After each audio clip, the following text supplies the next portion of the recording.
Bonsoir. Je suis ravi de vous retrouver pour une nouvelle histoire. Avant de commencer, un grand merci à vous d'être là et de prendre le temps d'écouter mes récits. Si ma voix vous aide à vous endormir, pensez à vous abonner et à liker la vidéo. C'est un petit geste qui soutient mon travail et m'encourage à vous offrir encore plus d'histoires. Pour plus de récits originaux, livres audio adaptés et contenus plus travaillés, rendez-vous sur ma chaîne principale. Le lien est dans la description. Ce soir, imaginez-vous au cœur d'une ville encore assoupie, alors qu'un conducteur de bus prend discrètement part aux histoires de ses passagers. Jusqu'où un regard bienveillant, un geste discret, peuvent-ils réchauffer une journée ordinaire? Installez-vous confortablement, laissez les bruits de la route s'effacer et ouvrez la porte à la douceur de ces rencontres inattendues. Bonne écoute et douce nuit.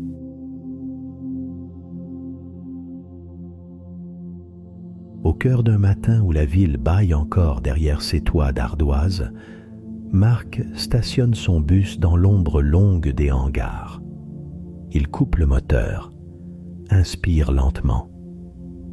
La brume dépose sur les vitres un film laiteux que la langue chaude du chauffage ne dissipera qu'après plusieurs minutes. Marc aime ce moment de suspension, la lumière timide, la promesse d'un jour neuf qu'il lui appartient d'inaugurer. Il défait la sangle de son sac, ajuste discrètement le col de sa veste, puis, d'un geste presque cérémonieux, appuie sur le bouton d'allumage de la radio. Un arpège de guitare s'invite doucement dans l'habitacle, comme s'il caressait les sièges vides. Un bref sourire passe sur la bouche de Marc. Il n'a jamais aimé commencer sa tournée dans le silence abrupt des moteurs. La musique a ce talent de lisser les angles, de transformer le bus en abri, même pour lui. Son regard glisse sur le tableau de bord, vérifiant d'un coup d'œil que chaque aiguille, chaque diode répond à l'appel familier. Les gestes sont ancrés, précis, presque invisibles à force d'habitude. 10 ans qu'il pose son corps à cette place, 10 ans que le dépôt et lui entretiennent une paix simple, indéfinissable. L'aube s'effiloche au loin. Bientôt, l'itinéraire s'animera de visages anonymes, d'arrêts rythmant le voyage. Dans ce laps de temps furtif, Marc laisse son esprit s'étirer avant la cadence bientôt imposée par les trajets. Ici, aucune distraction, aucun coup de klaxon, seulement le chuintement léger du soufflet qui se déploie quand il ouvre la porte pour s'installer. Il aime ce bruit-là, presque autant que le parfum inimitable du bus, mélange d'usure, de sièges usés, de pluie parfois prisonnière sous les semelles. Tout cela compose un décor particulier, familier comme une vieille chanson. Marc observe la buée s'amasser sur sa respiration, matière invisible que ses passagers s'empressent chaque matin d'effacer du revers de la main. Il devine déjà les futurs passagers en veilleuse, silhouettes entrevues, promesses d'histoire. Chacun d'eux, il s'en persuade, porte un fragment de roman, un pan secret de leur nuit. Il caresse d'avance l'idée que chaque trajet, chaque boucle de ligne, offre des fenêtres différentes sur la ville, sur les autres, sur soi-même. C'est à la fois une mécanique et un hasard, un équilibre fragile entre routine et inattendu. Un bus, pense-t-il, ce n'est pas qu'un moyen de transport, c'est une scène minuscule où chacun joue son rôle, parfois sans même s'en rendre compte. La porte du dépôt s'ouvre bientôt sur la lumière grise et mouillée. Marc lance le moteur, ses mains épousent le volant, prêtes à recevoir la pulsation régulière de la ville. Avant même le premier arrêt, un passager traverse déjà son esprit, silhouette furtive dessinée par la routine. Les rues, vides encore, n'attendent que le premier coup de frein. La radio module légèrement. Un timbre de voix s'élève, annonce la météo du jour. Marc écoute sans vraiment entendre, absorbé par le ballet à venir, conscient de tenir entre ses mains une parcelle d'histoire encore vierge. Premier arrêt du jour, boulevard des Tilleuls. L'air est encore frais, les gouttes perlant sur les vitres font courir des éclats mouvants sur la chaussée. Marc ouvre la porte, reconnaît aussitôt la silhouette de Colette, son éternelle écharpe bleu pâle, soigneusement nouée autour du cou. Depuis des années, elle prend ce bus-là, le sien, à cette heure précise. Elle s'avance avec cette retenue élégante qui lui donne l'air d'un personnage tout droit sorti d'un autre siècle. « Bonjour Marc », dit-elle, un sourire qui plisse ses yeux clairs. Sa voix berce, grave, infusée de reconnaissance muette pour la banalité réconfortante du trajet. Elle s'assied toujours à la même place, la troisième rangée, côté fenêtre, d'où elle peut scruter la ville. Une fois installée, elle pose ses mains gantées sur son sac, laisse son regard s'égarer dehors. Marc perçoit chez elle une forme de gratitude à peine formulée, glissée dans la lumière de ses gestes, dans la façon qu'elle a de le remercier d'un clin d'œil complice à chaque arrêt. Hugo arrive juste après. Il marche vite, tête baissée, la capuche mal ajustée sur ses oreilles. À peine monté, il hoche la tête, attrape son ticket et s'enfonce aussitôt dans un polar qu'il cale savamment sur ses genoux, presque à l'abri des regards. Son salut est timide, souvent à peine audible, comme s'il poursuivait un dialogue intérieur. Marc devine qu'Hugo préfère la discrétion, le plaisir de l'observation en retrait, le monde des romans policiers où tout, même l'incertitude, peut trouver une solution. Il prend une inspiration discrète, salue chacun à sa façon, un code tacite qui forge un lien sans trop dire, un léger sourire pour Colette, un froncement de sourcils complice pour Hugo, parfois juste un regard attentif. Marc ne tente jamais de forcer l'échange. Il sait que la routine, pour ses habitués, est plus précieuse que ses mots. Le bus s'ébranle de nouveau, la radio murmurant à peine sur la fréquence jazz. Les arrêts s'enchaînent, mais il note les petites différences, la façon dont Colette tapote doucement la vitre quand elle pense à voix haute, les rares moments où Hugo esquisse un sourire, absorbé par son intrigue. Pour eux, Marc est le balancier régulier, celui qui garantit l'infaillible mécanique du matin. Son passage impose un rythme invisible à leur journée, les ancre dans une sécurité silencieuse. À chaque arrêt, ses gestes répétés, ses manières uniques de prendre place, apportent au trajet une structure souple, une forme d'intimité discrète, partagée par ceux que le hasard a réunis là, chaque matin, à la même heure. Marc observe ces micro-événements, leur régularité, leur fragilité douce, et s'étonne parfois, en croisant le regard d'un passager dans le rétroviseur, de voir s'y refléter une confiance paisible et sans bruit, comme un secret offert à demi-mot. Le ballet matinal se poursuit ainsi, ponctué de salutations silencieuses, de sourires retenus, de la mélodie de la ville qui s'éveille. Les visages changent peu, le décor non plus, mais Marc perçoit sous la surface des choses l'influence mesurée qu'il exerce, sans prétention, sur le climat de leur journée. Tout est question de rythme, d'attention, de présence accordée sans excès mais sans faille, comme la lampe de chevet rassurante posée sur une table de nuit un jour de grand vent. L'heure est tombée. La ville ralentit son animation de fin de journée. Entre deux halos jaunes dessinant des cercles flottants sur le bitume, Marc sent le bus s'alléger. C'est la dernière boucle du soir, celle où le silence grandit à mesure que les passagers descendent. À l'arrêt de la place Saint-Honoré, il lève machinalement les yeux vers le rétroviseur et aperçoit une silhouette qui hésite devant les portes. Une brève hésitation, puis la passagère monte, ses cheveux châtain foncé tirés en queue de cheval. Elle tient un sac trop grand, une besace qui semble avoir voyagé autant qu'elle. Sans un mot, elle valide son ticket, regarde autour, jauge les sièges vides. Elle choisit celui juste derrière Marc, pose son sac dans l'allée, soupire sans bruit. Sa présence détonne. Elle ne ressemble à aucun de ses habitués. Il perçoit tout de suite une crispation dans sa posture, un froncement de sourcils, ce genre de nervosité contenue qui parle plus fort que les mots. Durant tout le trajet, elle ne quitte pas la fenêtre des yeux, les traits tirés, la main fermement posée sur la lanière du sac. Marc ne dit rien, mais retient ce visage nouveau, le goût amer de la fatigue qui l'habite. Le lendemain soir, rebelote. Marc s'installe, règle son siège, lance la radio en sourdine.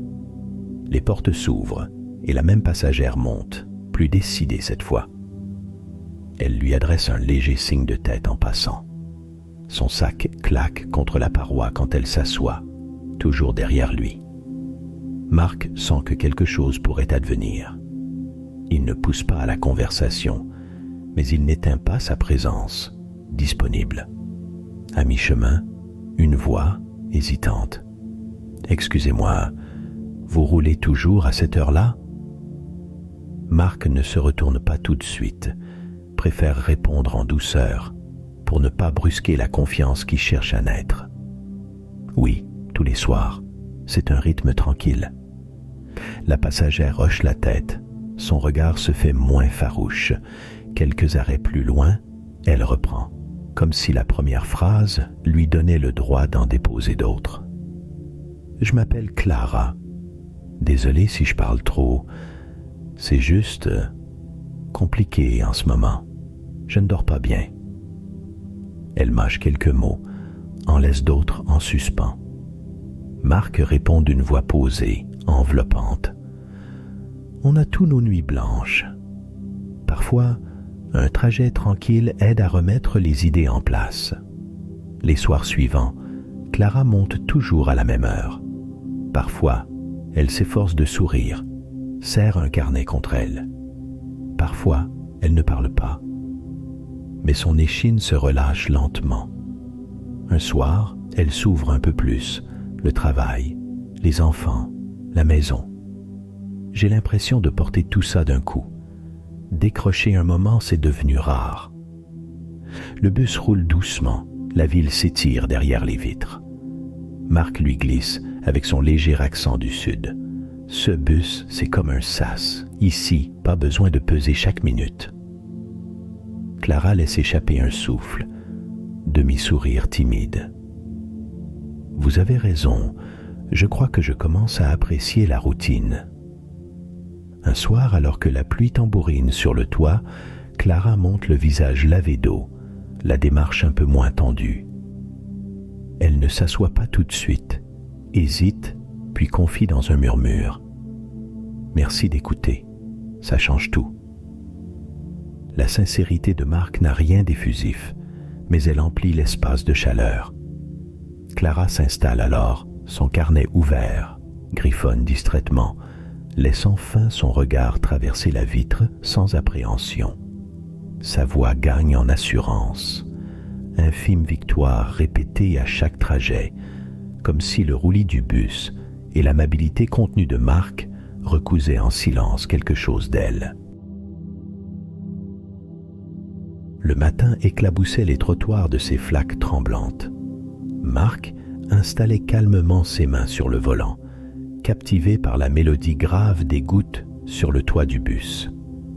À chaque arrêt, les passagers pressaient le pas, visages enfouis dans leur col, maintenant des parapluies capricieux. Au sortir du quartier des Jardins, Marc aperçut une petite silhouette sous l'abri, seule, le regard fixé sur la chaussée ruisselante. Le bus s'arrêta. L'enfant hésitait, la capuche mal ajustée sur ses joues pâles. Quand la porte s'ouvrit, Marc inclina la tête, cherchant son regard. « Tu montes, bonhomme ?» demanda-t-il d'une voix douce.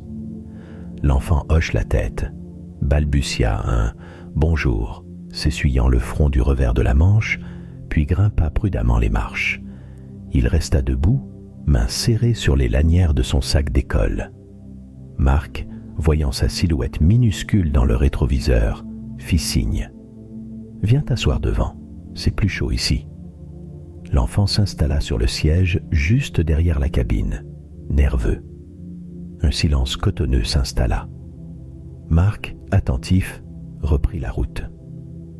Au feu suivant, Marc lança doucement, sans détourner la tête.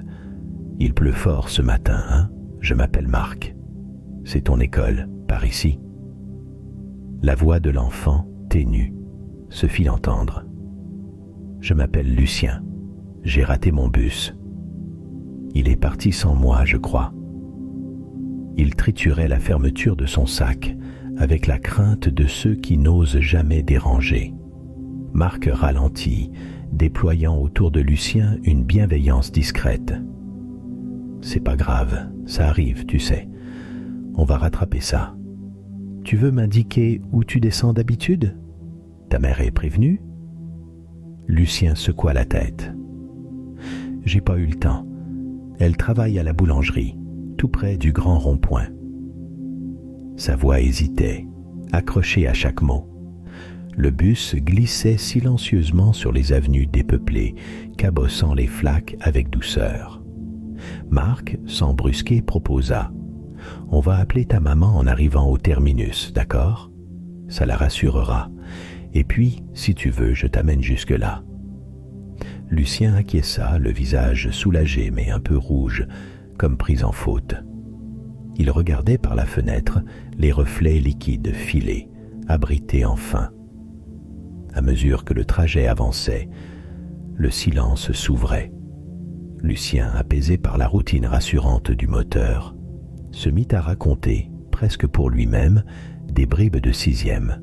« Mon meilleur copain s'appelle Sébastien.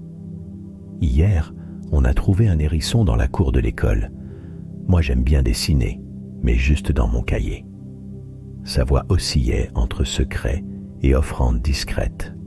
Chaque arrêt laissait passer de minuscules aventures. Un groupe d'élèves rieurs, une dame emmitouflée, mais Lucien demeurait là, à l'avant, respirant un peu plus large. Au terminus, Marc articula calmement. « On téléphone à ta maman maintenant ?» Avec une assurance neuve, Lucien accepta. Marc appela la boulangerie, se présenta, expliqua. La mère de Lucien, soulagée, promit de venir très vite. Quelques minutes suffirent à tisser cette alliance tacite, fragile, mais tenace. Celle qui relie deux étrangers dans un abri de pluie, sous la lumière diffuse d'un plafonnier d'autobus. Lucien et Marc restèrent là, côte à côte, sans plus de mots, laissant le roulis de la pluie orchestrer leur attente. La nuit s'éternisait derrière les vitres, adoucissant les contours du monde sous ses néons blafards. À cette heure, rares étaient ceux qui arpentaient encore les rues détrempées. Marc, penché sur son volant, savourait ce silence profond qui n'appartenait qu'aux veilleurs, aux travailleurs de l'ombre. Il balaya les rangs presque vides d'un regard tendre, trouva le calme rassurant de l'autobus en attente de 6e. Julie monta au premier arrêt de la zone hospitalière, silhouette fragile, silhouette forte, le visage tiré par la fatigue. Ses épaules s'affaissèrent à peine eut-elle posé le pied sur le marchepied. Son uniforme froissé n'était plus que l'écho d'heures scandées par l'adrénaline et l'abnégation. Dans son regard pâlissait un éclat d'épuisement qu'aucun repos ne semblait pouvoir effacer. Sans mot dire, Julie gagna la place la plus reculée, là où même la lumière ne s'imposait qu'en filigrane. Elle déposa son sac à ses pieds et croisa les bras sur sa poitrine, prise entre le besoin de dormir et la crainte de rater son arrêt. Marc, du coin de l'œil, reconnut cette posture. Le refuge d'une âme trop sollicitée. Il pressa un bouton sur le tableau de bord et les lumières s'adoucirent aussitôt, caressant l'espace d'une clarté d'aube à peine distincte. Le moteur prit une cadence plus lente, mesurée, presque solennelle. Les arrêts se succédaient doucereusement, chaque virage comme un bercement. La radio, un instant tentée de remplir ce vide, se mua en simple fond, cédant parfois la place à la respiration profonde de Julie, qui, peu à peu, trouvait le sommeil dans le roulis discret des pneus sur l'asphalte encore luisant. Marc ajusta les rétroviseurs d'un geste léger, ne quittant pas Julie du regard. Il connaissait ce geste qu'elle faisait machinalement. Remonter la manche, effleurer son poignet, s'assurer que le monde continuait à tourner sans elle pour quelques minutes encore. Il avait appris, au fil du temps, à reconnaître la forme de cette lassitude-là, ce besoin d'invisibilité teinté de gratitude muette. Un soupir s'échappa du fond du bus. Julie pencha la tête contre la fenêtre, épousant la vibration du bus comme une mer intérieure. À travers la buée, le dehors n'existait plus. Marc ralentit un peu encore à l'approche des feux, allongeant cette trêve silencieuse, repoussant l'instant où il faudrait quitter la douceur crépitante de la cabine pour retrouver la rudesse du dehors, l'accueil du palier inanimé, le lit froid. Au prochain arrêt, quelques journaux oubliés froissèrent le jour qui s'annonçait, mais Julie, elle, flottait entre deux rives, celle du service terminé, de la blouse lavée de ses tourments, et celle, encore évaporée, de la maison attendant sans impatience. Marc cligna des yeux, savourant l'importance insaisissable de cette ronde, offrir, juste pour elle, un coin de nuit rassurante, un silence bienveillant, le temps d'un trajet. La ville, dehors, continuait de bruisser faiblement. Ce soir-là, Marc sentit d'emblée que l'atmosphère du bus allait changer de texture. Sur le quai désert, une silhouette se découpa. La longue ligne d'un manteau sombre, le revers du col relevé, comme pour opposer une ultime frontière aux frais nocturnes. L'homme entra sans hâte, effleurant à peine la marche. Pas un mot, pas un geste de tête, juste un déplacement précis vers le fond, là où la lumière des lampadaires se dissipe en nappe grise. Marc suivit du regard ce nouveau passager.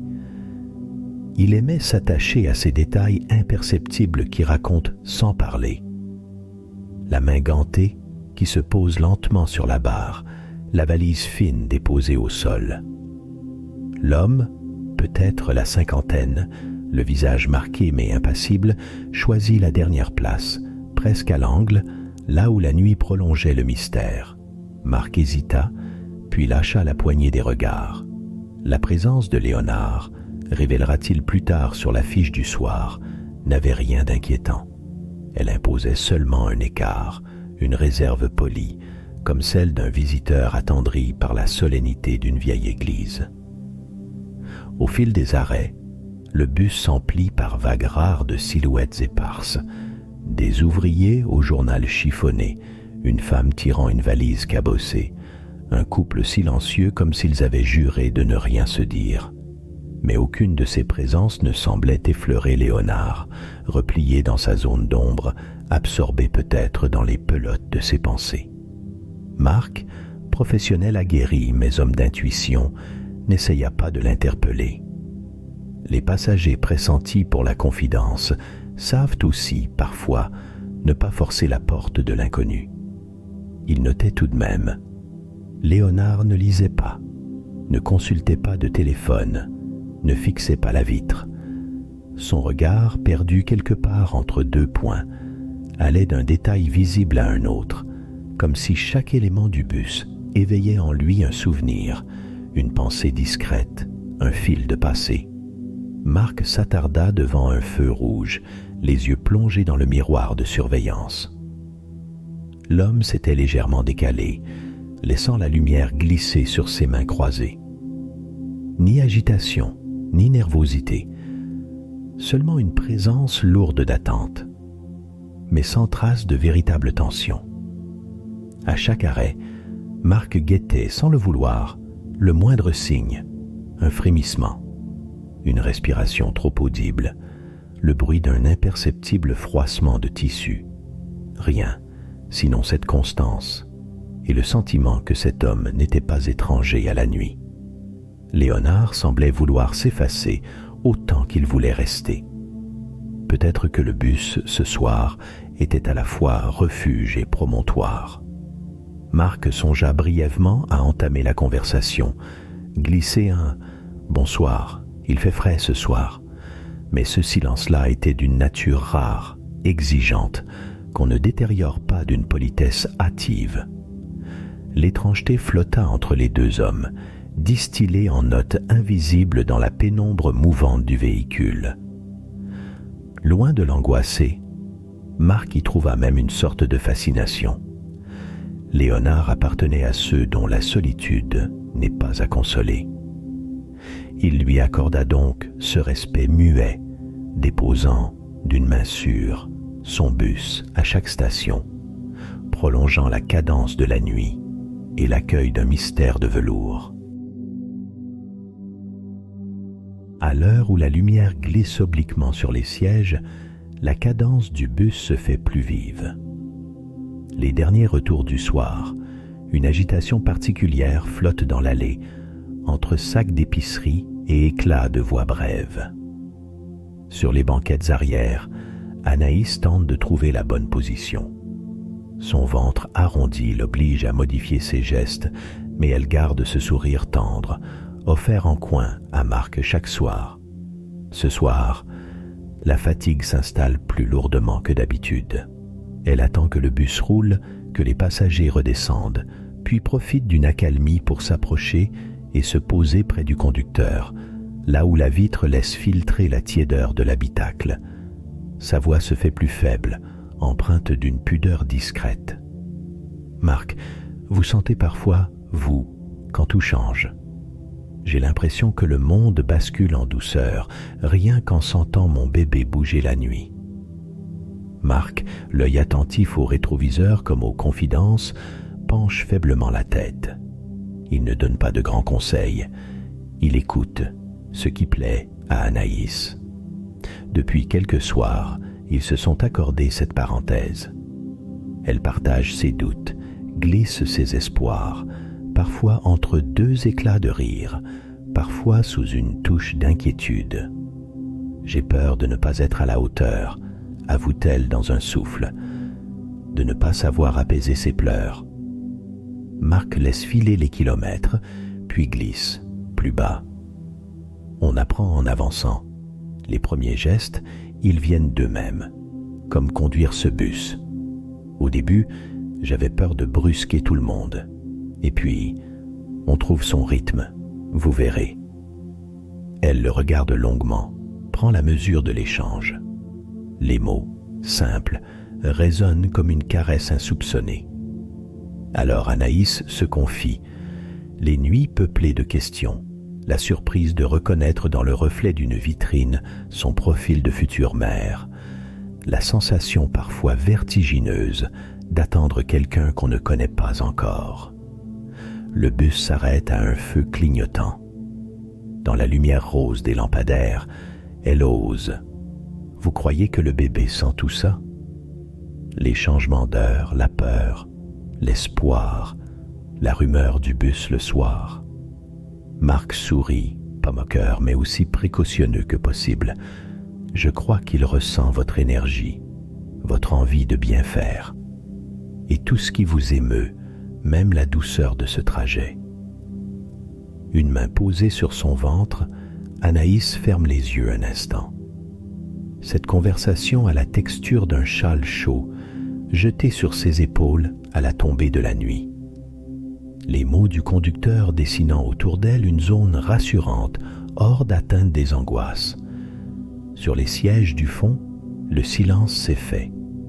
Certains passagers chuchotent ou regardent au loin, mais entre Anaïs et Marc se tissent des fils invisibles, ni maternels, ni fraternels, mais de ceux qui disent simplement « Je te vois, je te comprends, et pour quelques instants, rien de grave ne peut advenir. » Elle se lève alors, sentant qu'il est temps d'aller jusqu'à sa station. « Merci Marc, d'écouter. Ça change tout, vous savez. » Un sourire en retour, la porte s'ouvre, Anaïs descend, silhouette baignée de lueur orangée, disparaissant doucement dans la bousculade de la fin de journée. Avec l'accumulation des saisons, Marc s'était peu à peu habitué à la façon dont les existences s'inclinaient de briques et de brocs sur la toile discrète de ses trajets.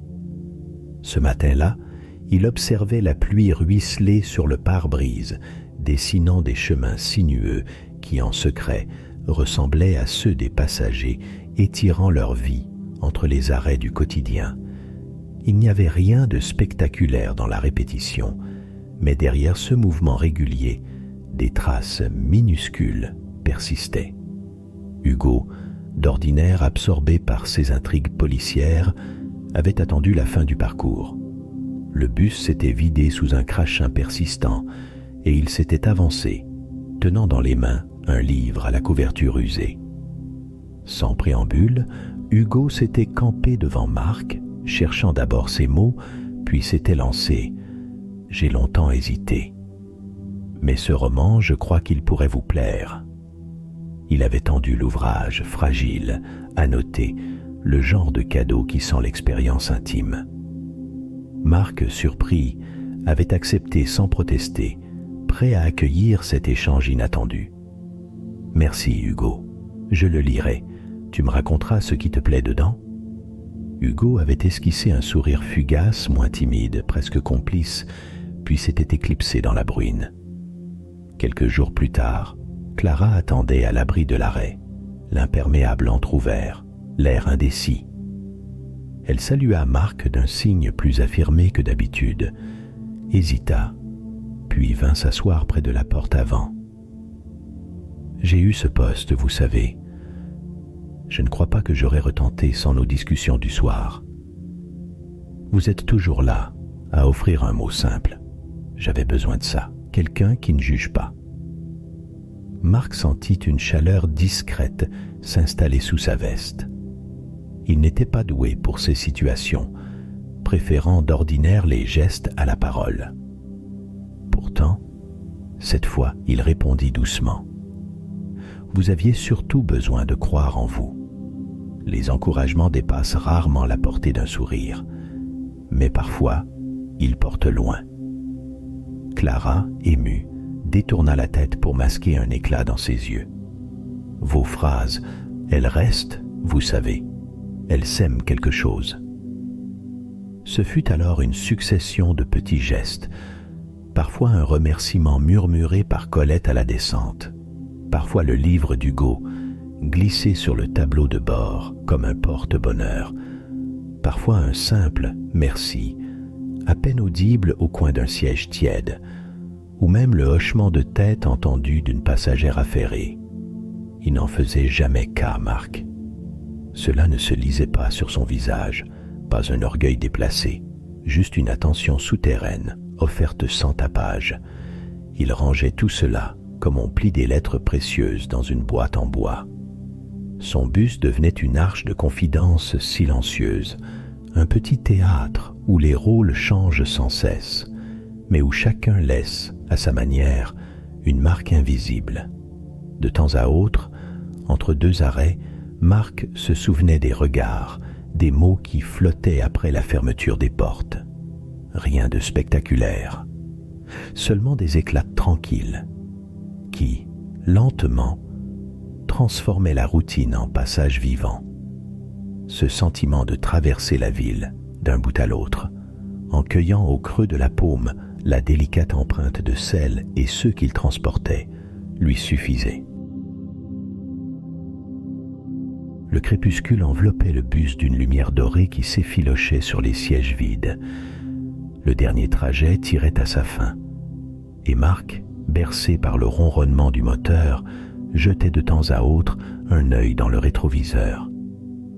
Léonard était toujours là, silhouette posée près de la fenêtre, les mains croisées sur ses genoux, le regard orienté vers les lueurs floues de la ville. À l'arrêt précédant le terminus, aucun passager ne monta ni ne descendit. Le calme devenait épais, presque palpable. Marc hésita, puis lança à mi-voix, sur ce ton discret qu'il réservait aux parenthèses de la nuit. « Ce soir, il fait bon rouler, pas vrai ?» Il guettait la réaction de Léonard, qui n'avait encore jamais répondu à ses tentatives de conversation. Pourtant, ce soir, Léonard sembla relâcher un peu de son mutisme. Il se tourna, décrochant ses yeux de la vitre pour les poser sur Marc. Un léger rictus souleva la commissure de ses lèvres, et c'est d'une voix à peine plus forte qu'un souffle qu'il confia. « Ce bus, c'est le seul endroit où le bruit du monde s'éteint un peu. Je crois que je viens surtout pour ça. » Sa voix était cernée d'ombre et de fatigue, mais dans ce timbre, Marc crut saisir une sincérité sans après. Marc sentit alors quelque chose de nouveau poindre. Il avait toujours imaginé Léonard comme un fragment d'ombre, silhouette parmi les silhouettes, mais ces mots trouvaient un écho étrange en lui. Que cherchait-on, après tout, quand on montait dans ce bus tard le soir? Un transport, oui, mais aussi un bain de silence, un refuge à l'abri des tumultes. Les lampadaires défilaient lentement derrière les vitres, dessinant un jeu d'ombres mouvantes dans l'habitacle presque désert. Léonard poursuivit, avec cette hésitation maladroite de ceux qui n'ont plus l'habitude de se livrer. « Ici, personne ne me pose de questions, personne ne me juge, juste un peu de paix, quelques minutes comme en suspension. » Marc hocha la tête, gardant le silence, laissant peser cette confidence inattendue. Parfois, les réparations du quotidien se faisaient sans bruit. Parfois, c'était la seule chose dont on avait besoin. Il se dit que ce bus, ce circuit modeste entre la place du marché et le quartier des Vignes, ouvrait bien plus que des portes automatiques. Il accueillait le chuchotement des âmes fatiguées et les déposait un instant à soi, à l'abri du jugement. Tout en guidant le véhicule dans la pénombre, Marc ressentit ce pouvoir fragile des rituels modestes. Une lumière tamisée, l'absence de questions indiscrètes, le simple geste de tenir le volant, régulier. Il pensa aux autres passagers, eux aussi, porteurs de petits mondes à protéger. Peut-être, se dit-il, que le plus beau, c'était d'offrir chaque soir ce lieu de halte accueillante et de voir qu'un sourire rare, comme celui de Léonard, pouvait surgir là où on ne l'espérait pas. Marc gara le bus au terminus, moteur encore tiède, cabine flottant entre deux silences. Il se retourna. Léonard se leva, manteau jeté sur l'épaule, et hésita sur la marche métallique. Un instant, leurs regards se rencontrèrent, furtivement mais sans gêne, fragiles et lucides, comme ceux des voyageurs d'un même crépuscule. « Merci, Marc. » La voix de Léonard s'égara un peu, mais laissait la place à cette rareté. La gratitude murmurée, fragile mais évidente. Marc sourit, sans rien dire. Il se dit qu'il n'y avait pas besoin de mots, en plus, que tout, dans ce simple échange, résistait au long discours. Il observa Léonard descendre avec la prudence d'un homme pour qui rien n'est jamais tout à fait sûr. Aux dernières marches, il jeta un faible sourire vers la cabine de conduite, avant de s'éclipser dans la nuit. Seul dans le bus, Marc réalisa tout ce qui venait d'être offert, sans grand geste, par le fil quotidien de ses trajets. Ces maraudes silencieuses auprès des vies fatiguées, ces brefs instants suspendus, ces regards qui se croisent et s'apprivoisent à force d'habitude. Offrir une bulle de quiétude là où le monde frémit n'était pas rien, c'était même essentiel. Il pensa à Colette, à Hugo, à Anaïs, Clara, Lucien, à Julie et ce moment de lumière tamisée qu'il avait partagé avec chacun sans y songer vraiment. Le bus se vida lentement de ses ombres. Marc éteignit les phares dans un soupir feutré. Il rangea ses affaires, frôla le volant, comme pour remercier la machine silencieuse d'avoir servi d'abri aux passagers et à leurs fardeaux invisibles. Là, dans ce reliquat de lumière et de calme, il comprit que son métier n'était pas qu'un sillon sur des rails familiers. Il était comme une veine de paix soutenant discrètement des existences en quête de réconfort. En verrouillant la porte, Marc jeta un dernier regard au bus assoupi, rectangle d'acier devenu, le temps d'un soir, refuge et confident. Il s'extrait dans la nuit tiède, l'esprit léger, laissant derrière lui ce cocon de gestes simples dont la portée, infime mais précieuse, se prolongeait bien après le dernier arrêt. Le bus dormit, les secrets à l'abri, et la nuit reprit doucement son souffle.